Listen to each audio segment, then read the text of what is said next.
कोणत्या वेळेला मी मेडिटेशनला बसायचं, किती वेळ बसायचं, आणि जसं आता तुम्ही सांगितलं की कॉस्मिक ज्या पद्धतीने आहे ती पोझिशन एखाद्याला हवी असेल किंवा तिथं जायचं असेल तर या सगळ्या गोष्टीत अडकलेल्या व्यक्तीला जाता येणार का? आणि सहज कोणत्या, म्हणजे जे नॉर्मल ड्युटीज करतात 10 ते 5 ची शिफ्ट करतात त्यांच्यासाठी योग्य वेळ कोणती आहे आणि या लोकांसाठी कुठली? ओके, जसं मी म्हटलं बेसिकली आहे ना, असं सांगितलं जातं मेडिटेशन हे ब्रह्ममुहूर्तावरती करावं.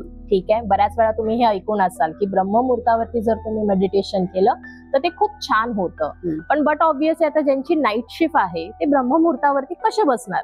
त्यांना मे बी थोडा वेळ 15-20 मिनिटं पण काढणं कामातून अवघड होत असेल. ब्रह्ममुहूर्त म्हणजे ब्रह्ममुहूर्त म्हणजे युजली पकडला जातो तुमचा 2:30च्या नंतर ते 6च्या आधी, 5:30-6च्या आधी हा जो मधला पिरियड आहे, या पिरियड मध्ये सकाळी जर उठलात तुम्ही आणि जर मेडिटेशन केलं तर एक म्हणजे मी जेव्हा हे सगळं शिकत होती तेव्हा मला त्या सरांनी खूप गोष्ट सुंदर सांगितलेली की लोक झोपलेली असतात ना, मग तुमचं ना देवाकडे डायरेक्ट कनेक्शन होतं. तो VIP पास मिळतो तुम्हाला त्या मुहूर्तावरती आणि मग तुम्ही जे जे मागता ना ते लवकर पूर्ण होतं.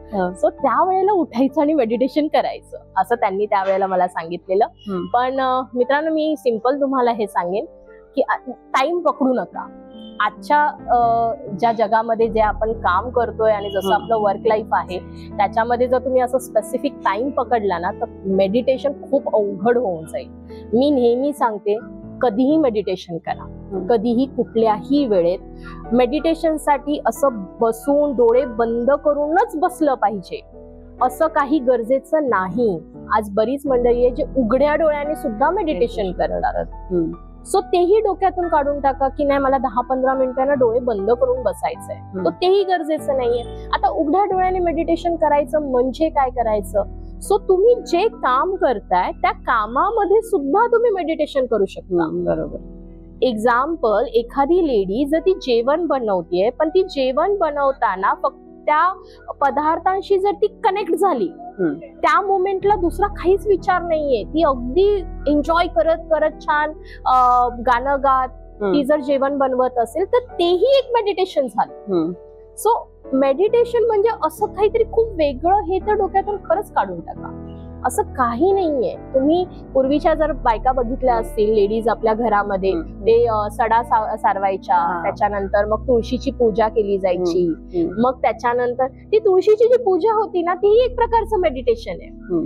आज काय झालंय, आज आहे ना घरामध्ये आपल्या मंदिरं आहेत पण लोक ती पूजा करताना काय करतात, इथे ओवाळतायत आणि आवाज देतात तुमचा डब्बा तयार ठेवलाय तो घेऊन जा.